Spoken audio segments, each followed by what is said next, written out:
Le grand direct de l'information et on démarre ce matin par la rubrique question du jour. Ulrich Chavalot, bonjour. Bonjour René, bonjour à tous. Cette question. La 7e mandature de la Haute Autorité de l'Audiovisuel et de la Communication (HAC) sera dirigée par Édouard Locaux, un professionnel des médias. Quelles sont les attentes pour cette mandature confiée à un journaliste?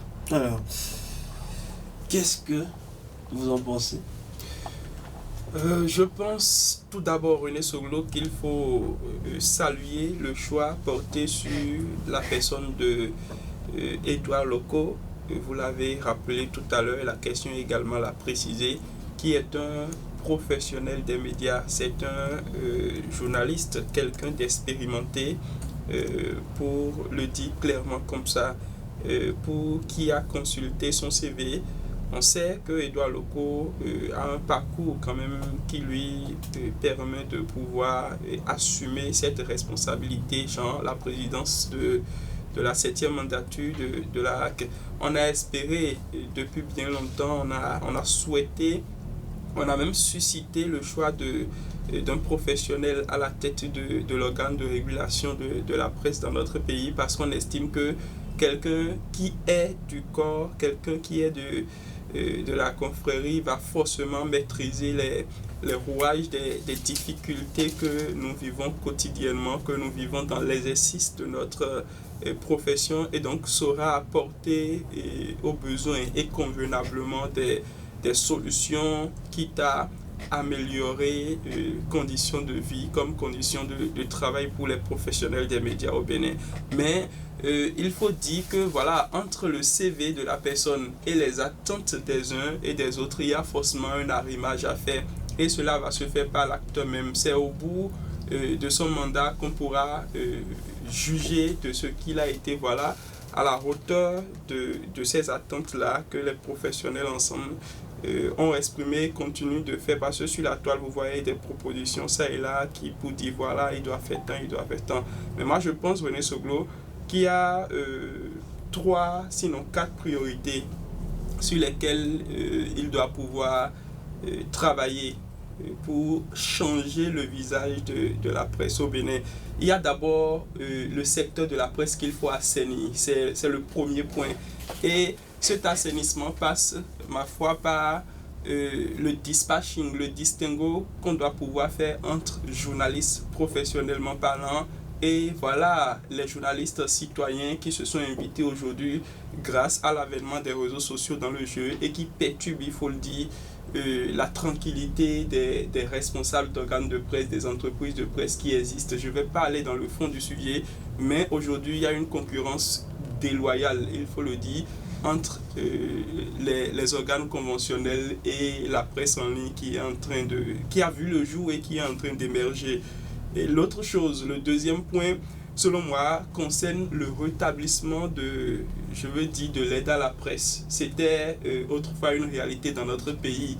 Il faut non seulement rétablir ça, mais il faut améliorer ce qui se faisait. Selon mes informations, c'était pas une aide financière qu'on attribuait directement aux organes de presse, aux entreprises de presse, mais c'était une dotation en matériel, en équipement dont l'organe a besoin. Et donc il faut travailler avec le vendeur forcément, que l'État va alimenter avec le financement, et lui qui va mettre à la disposition de l'organe le matériel. On sait comment ça se passe, il faut assainir ce secteur, mais il faut surtout rendre ça fréquent. Il faut que cette aide, je veux dire, soit renouvelée, que l'État puisse s'assurer de mettre ça à la disposition des patrons de presse, histoire de les aider à faire face aux difficultés liées, je veux dire, aux salaires qu'on doit payer, aux agents et tout. Maintenant, il y a la mise en œuvre, et ça, c'est un point essentiel de la convention collective. C'est cette convention-là, normalement, qui détermine, René Soglo, genre telle catégorie de professionnels des médias doit par exemple être rémunéré à telle hauteur, telle autre personne doit et tout.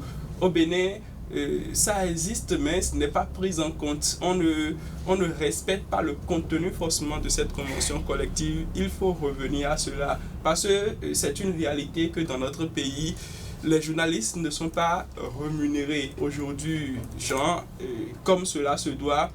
Certains sont recrutés, gagnent leur salaire normalement. Il faut saluer les responsables d'organes qui arrivent à le faire, même si ce n'est pas encore à la hauteur. Mais d'autres encore sont dans des situations plus compliquées où c'est de façon sporadique qu'on reçoit le salaire qui déjà est minable, qui n'assume pas, ne permet pas aux professionnels des médias de joindre les deux bouts, de couvrir tous ces besoins au cours du mois. Donc je crois que c'est essentiel de pouvoir réfléchir à cela. Maintenant, je vais terminer. Le tout dernier point, c'est la professionnalisation du secteur de la presse. Et la dernière fois, vous avez suivi la ministre Aurélie Adamsoula-Soumaoro qui a également évoqué le sujet. Elle a parlé notamment des entreprises de presse vers lesquelles on doit pouvoir s'orienter désormais. Je crois qu'il faut professionnaliser de telle sorte que quand on dit un organe de presse, que ça ait toute la valeur d'une entreprise et que voilà, tous les acteurs qui y vivent désormais soient quand même épanouis. Cela va participer à améliorer la qualité de travail qui va être disponible. Cela va aider également à réduire cette corruption qui s'observe entre acteurs politiques et professionnels des médias, parce que il faut avoir l'honnêteté de dire, les professionnels ne sont pas parfois à l'abri du besoin, ils sont vite appâtés par les acteurs politiques ou quelqu'un qui veut passer une propagande. C'est une réalité, ça me fait quelque chose au cœur, mais il faut le dire quand même. Voilà, entre autres, René Soglo, les quelques points que moi j'estime nécessaires. Il y a forcément d'autres personnes qui ont des avis complémentaires. Voilà, on va y aller avec les messages sur la page Facebook ce matin. Oui, sur Facebook. On va démarrer par le message de qui aura la chance d'être le tout premier porteur de commentaires aujourd'hui. C'est Feria Dissoton. Il dit bonjour le plateau du grand direct de l'information. Félicitations à Edouard Loko pour sa nomination à ce poste, qu'il travaille rigoureusement pour ses pairs et non pour sa poche. Ferry Adissoton nous écrit depuis Ouru Tokoru. François Rick Kwamina. Bonjour le plateau. Voir la HAC se fait diriger par un professionnel des médias est un rêve accompli pour les journalistes. Monsieur Edouard Loko est un praticien du journalisme et il connaît à juste valeur les difficultés de ses confrères dans le métier. Avec sa mandature, il tiendra sans doute compte de toutes ces difficultés pour assainir la déontologie du journaliste, saura protéger ses confrères et parviendra sans doute à asseoir la liberté de presse tant souhaitée dans notre pays. Bonne journée à tous et bonnes vacances au monde éducatif. Diane Sekou, c'est bien d'avoir un sachant à ce poste, mais reste à savoir si les choses changeront. Wait ainsi. Younous Le Toubab, salut la radio. Une belle lecture avec un avenir incertain. Il était très proche du président de la République, où pour moi, le chef de l'État a nommé 4 représentants au lieu de 3. Plus de vigilance. Tori Oruyoru, bonjour la radio. Je pense que M. Loko est envoyé pour former une défense en ligne. Donc moi, je n'espère rien de lui. Orupai Orugani, bonjour le plateau. Les postes politiques de nos jours ne nous donnent plus de certitude sur les hommes qui sont en tête des institutions. On croise les doigts. Bohou Amos Doctoro, bonjour le plateau. Pour le sujet du jour, juste que la génération actuelle change de mentalité en mettant en profit les vacances. Ouais, ça n'a rien à voir avec notre sujet qui porte sur M. Edouard Loko. Baudouin Semassa Dassi, bonjour fraternité. Eh bien, après l'Eldorado à la présidence, qu'attendez-vous concrètement de Edouard Loko? Rien de mon point de vue, mais il faudra que les maisons de presse puissent se renforcer. Un message tellement long, on va s'en arrêter là. Un autre, Esdras Biaou, bonjour Radio Fraternité. Abordons la préoccupation liée aux attentes pour cette 7e mandature de la HAC. Je tiens d'abord à féliciter cette nouvelle tête. Rappelons que Edouard Loko est un professionnel des médias et pour ça, je suis certain que ses pairs s'en réjouissent. Alors, comme attente, je souhaite que cette nouvelle mandature veille au respect des droits des journalistes, défendre la liberté d'expression de presse au Bénin. Je vais terminer en souhaitant que la 7e mandature de la HAC opte pour de bon les réformes liées à l'obtention de la carte de presse. Je suis Estras Apouin-Biaou depuis Apomey-Calavi. Élisée Jossou, bonjour le plateau. De mon côté, je préfère aborder l'aspect lié à la 7e mandature de la HAC. C'est vrai que M.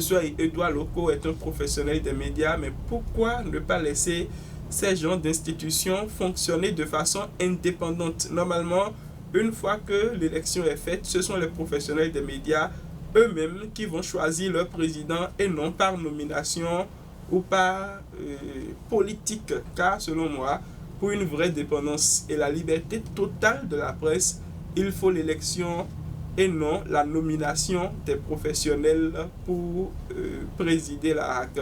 Car ce secteur est un secteur sensible. Message de Élisée Jossou.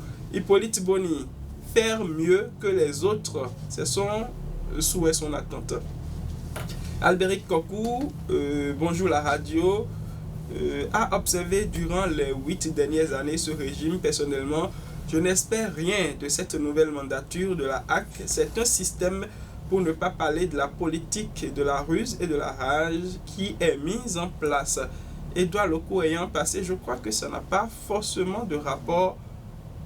René Soglo, on va s'en arrêter là pour les messages. Voilà, merci à vous. On va inviter nos auditeurs à